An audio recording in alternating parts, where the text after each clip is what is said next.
Gotta stretch. Welcome to the McAnulty Method. We're back with financial experts Frank McAnulty and Colin Sorrells, and they are going to share their expertise with us so that we might live better financial lives. Hey guys, how you doing? Fine, Bill. How are you? Happy New Good. Year's. Yeah. Happy New Year. Good. And I understand you got some something fun for us today. That since it is a new year, and one of the things that most of us have made a resolution to do, and that is save more money. You are going to share with us a method that is kind of painless and yet pays very well. Is that correct? That's the plan. All right. Well, in that case, I'll sit back and take notes. Because here's the issue. Not everybody can save the same amount of money. We'll admit that. But as we've talked in the past, getting into a habit is the key. So even if you save a little bit every week, it adds up. You don't have to save the same amount, but you need to save a little every week. And part of what I try to explain to people with these things is these are not really designed for people your my age, Bill. It's quite honestly, it's too late. It's for Colin and his generation. Because they've got time on their hands. And time, when you're saving money is everything. And having interest compound on you is the holy grail of becoming wealthy without really working too hard. And so that's what we wanted to talk about here. Colin, did you have a comment? No, I think this is going to be good. Why don't we share it? You're right. Time is everything. But building good habits, which we'll share. So why don't you share it and we can talk about it? Well, this came about because of somebody by the name of Clark Howard, who's a radio personality, has his own financial blog and financial website, runs something he calls Cheapskate University. And Clark Howard is the saver of all times. If you pay retail for something or full price for something, he's horrified. But he had a thing the other day. Is like, okay, how to save $5,000 in a year.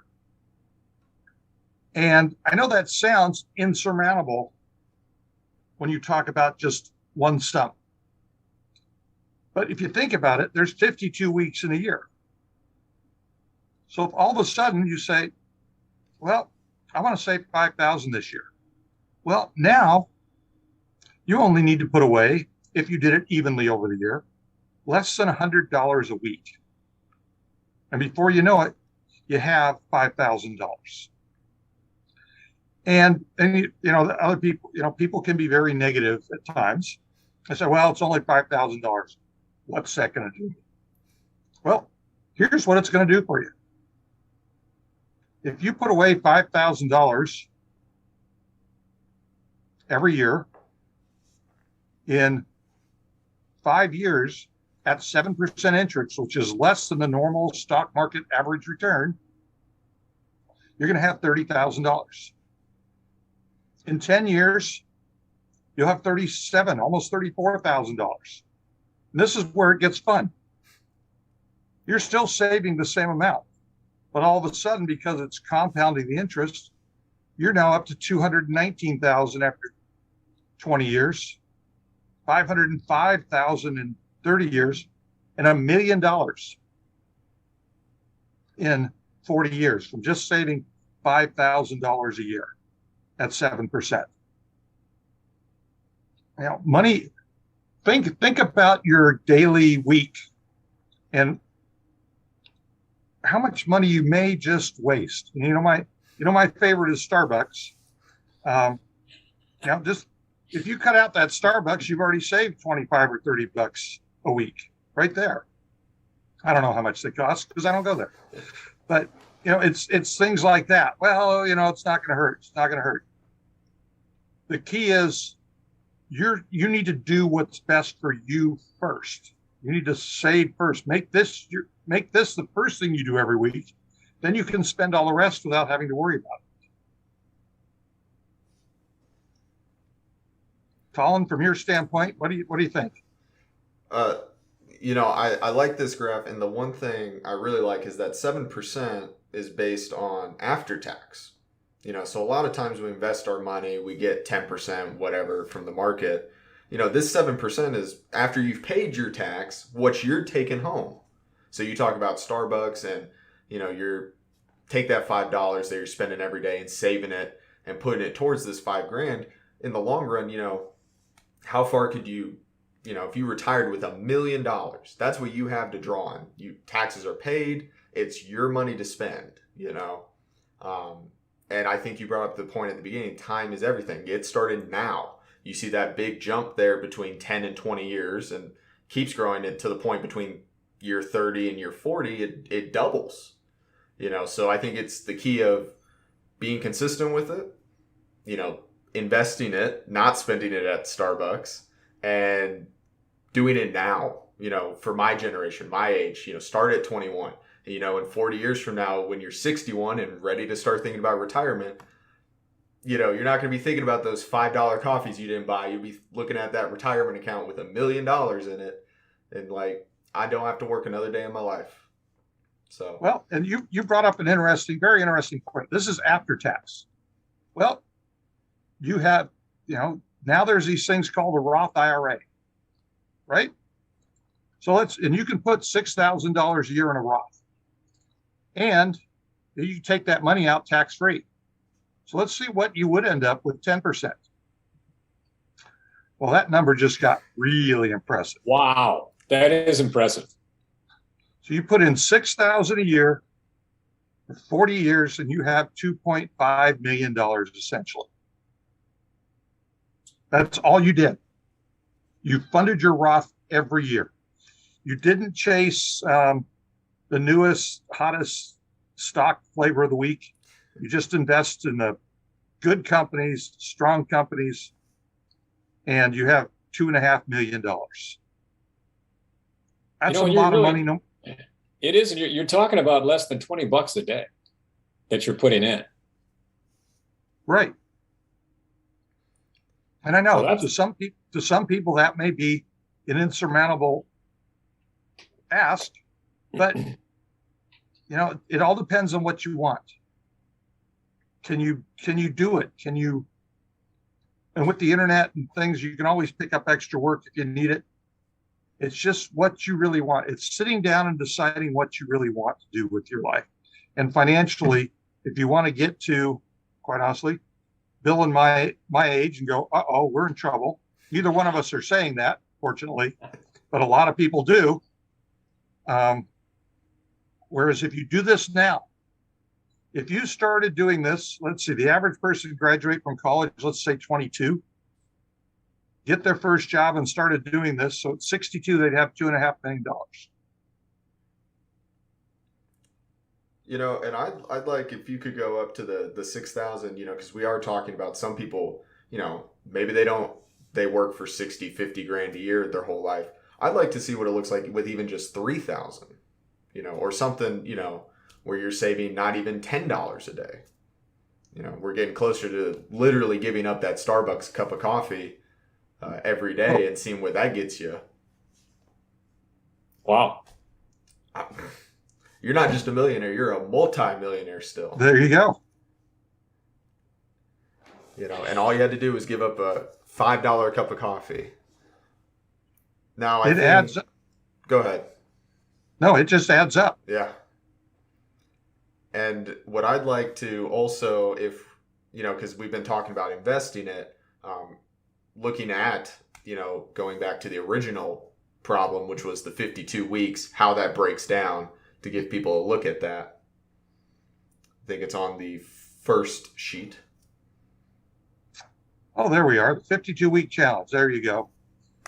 So, and this, like I said, I'm going to give credit where credit's due. This came from Clark Howard's website. I don't want to get in trouble. And I think he tried to set this up so that during the course of the year, it's like, okay, beginning of the year here, you're still paying off Christmas, going through New Year's. Okay. Get to the middle of the year, you don't have as much to spend. There's not as many events going on. Put away a little more. starts getting towards Thanksgiving and Christmas again, you start saving less. And at the end of the year, you've saved $5,000. And like I said, it's not, at the most, it goes up to $200 put away for 1 week. And if we did it evenly the entire year, we're at $96.15 over the course of a week. So I guess the real key is you can do it. It may hurt a little bit to start with, because you're not used to it. You know, it's like getting up for a new job at 6 a.m, whereas before you rolled into first class at 10 o'clock in the morning. It's going to hurt for a little bit, but after a while, you're going to get used to it. And then, son of a gun, you're going to wake up every morning at 6 o'clock, whether your alarm goes off or not, because you've got the habit.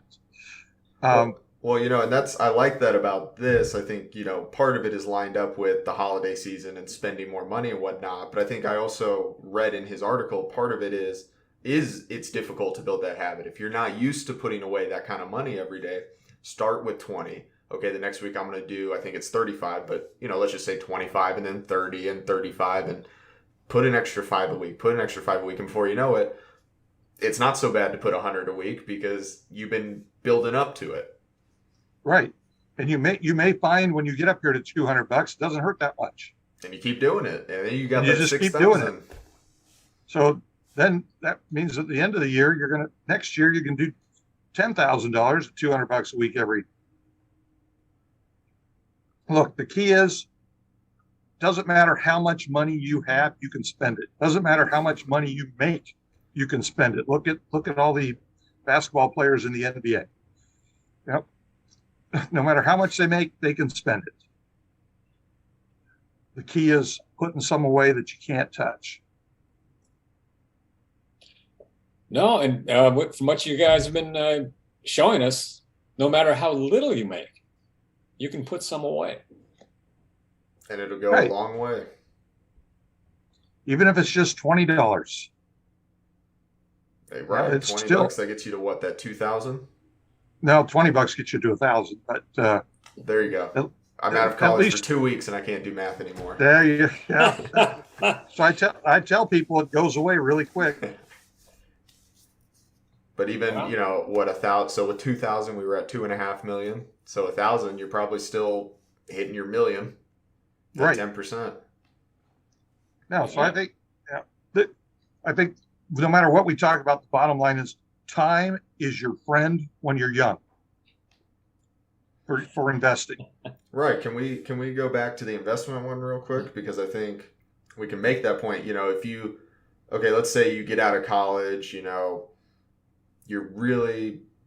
not great with your money. You're spending everything you're making. Look at the difference. If you didn't start doing this until you were 30 instead of 20, then by the time you get to 60 and you've only saved for 30 years, that's what, 800, 500,000 versus the 1 million, Right. Mm-hmm. So time is everything. It truly is. All right. And that, What- I think, brings us to the fact that our time is up for today. Now, I wish one of you guys could figure out a way to go back in time and tell me all this stuff when I was about 22. Well, You know what, Bill? I think think- you're doing okay. yeah. I see lots of awards back there, so I think you'll That's be right. okay. I should be able to hawk those for something. I think I'd like to talk about that little subject in our next episode, along with a couple other things. I have some rants I want to go off Oh, good. on. All right. We love your rants. Clear So up the new year. join us next time for the McAnulty Method when Frank is going to go on a couple of rants.